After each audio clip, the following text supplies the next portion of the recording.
I held a card she couldn't even fathom. The game I knew was far from over. In fact, it was just about to begin.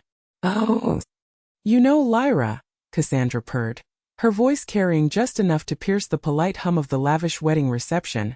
It warms my heart to see you here, still attending these events even after all these years. It just goes to show, some people never truly move on, do they? She took a genteel sip of champagne, her eyes sharp as a hawk's, sweeping over my simple yet elegant dress, then trailing to my relatively empty section of the table. I suppose it's a comfort in a way to remember simpler times. When you were just starting out and Caspian was so very patient. It's lovely to see you've managed to maintain some semblance of a life, even if it's not quite the level we're accustomed to. Her smile, tight and triumphant, was meant to be the final word. A public declaration of my perpetual insignificance in her opulent world. A wave of hushed attention rippled through the small group gathered around us, discreetly observing Cassandra's calculated jab. She clearly expected me to wilt, to stammer, perhaps even to flee. But I merely smiled, a private amusement dancing in my eyes that she, in her self-congratulatory haze, completely missed. My past was indeed humble, a fact she had weaponized against me countless times. Yet I stood there, composed and serene, not because I was resigned, but because I held a card she couldn't even fathom. The game I knew was far from over. In fact, it was just about to begin. To truly understand that moment, you must understand the years that led up to it.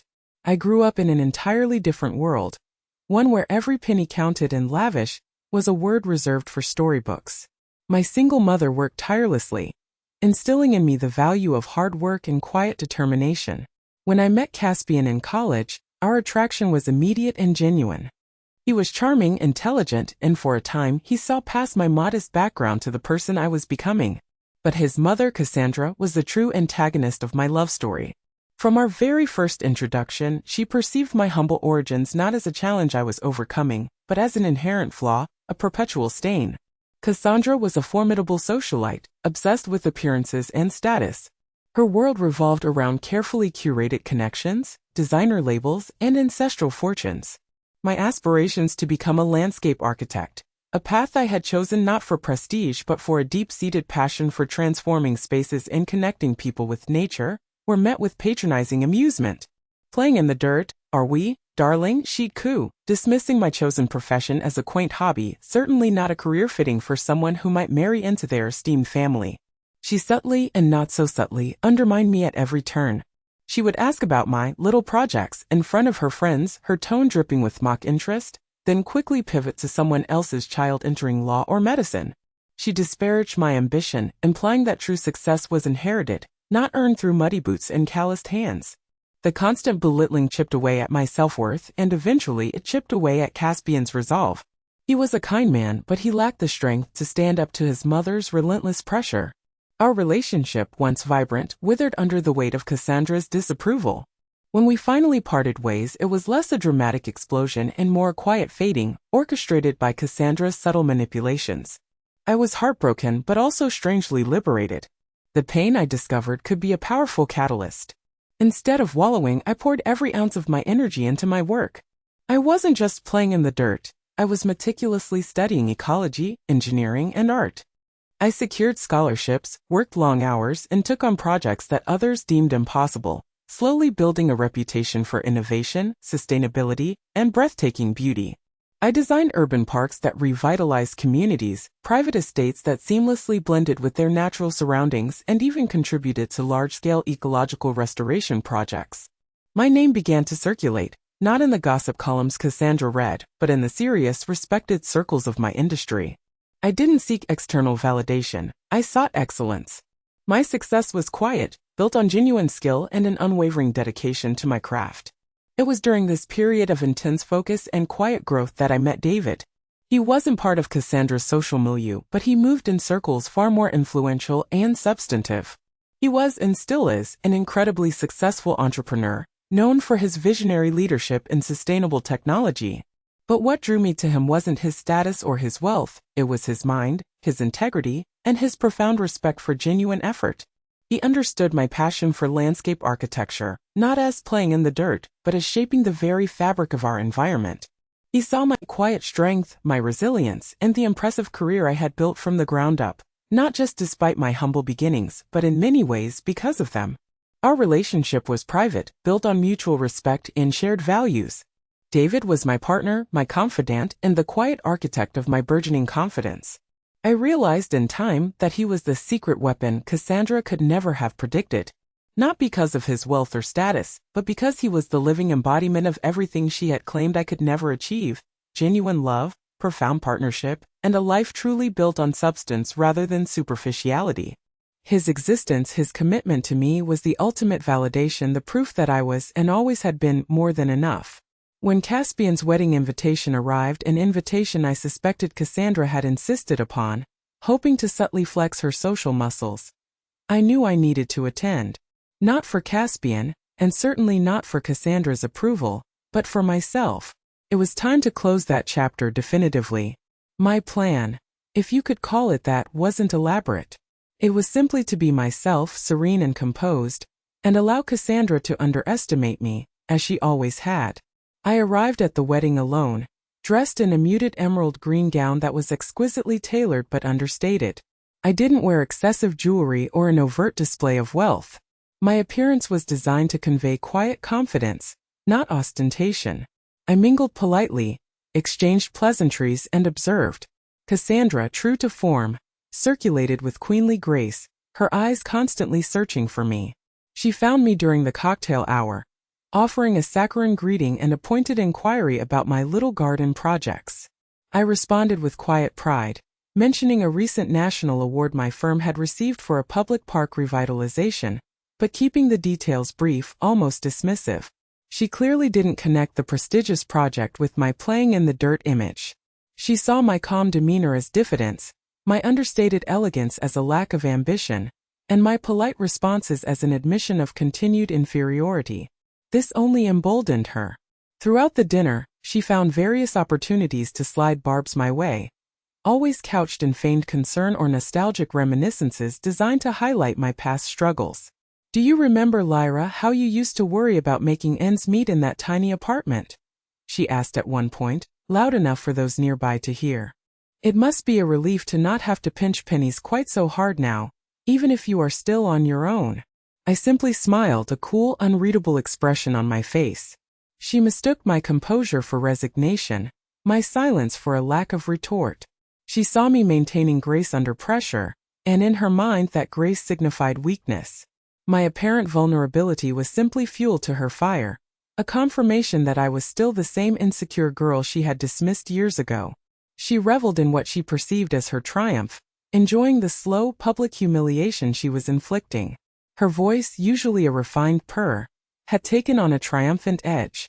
"It's sweet, you maintaining an interest in Caspian's life," Cassandra continued, turning slightly to include a few other socialites in our vicinity, her hand fluttering dismissively in my direction. "Such a shame things didn't work out years ago. But then, some people are simply not cut out for the life we lead, are they? It requires a certain pedigree, a certain level of connection. You've done well, I suppose, for someone from your background. But let's be honest, you've achieved nothing of any real note. No great legacy. No significant impact beyond a few shrubs and flower beds." She paused, allowing her words to hang in the air. A final crushing blow. Her face was alight with smug satisfaction, her eyes daring me to challenge her. A gasp, barely audible, rippled through the small assembly of elegantly dressed guests. The moment hung suspended, everyone waiting for my reaction. I felt the familiar sting of her words, but it was quickly overshadowed by a surge of pure, unadulterated resolve. I took a slow, deliberate breath, my gaze locked with hers. I opened my mouth, a perfectly crafted, cutting retort forming on my tongue, ready to deliver it with the same quiet precision I applied to my landscape designs. But then a subtle shift occurred. A hush descended not just around us but across the entire ballroom.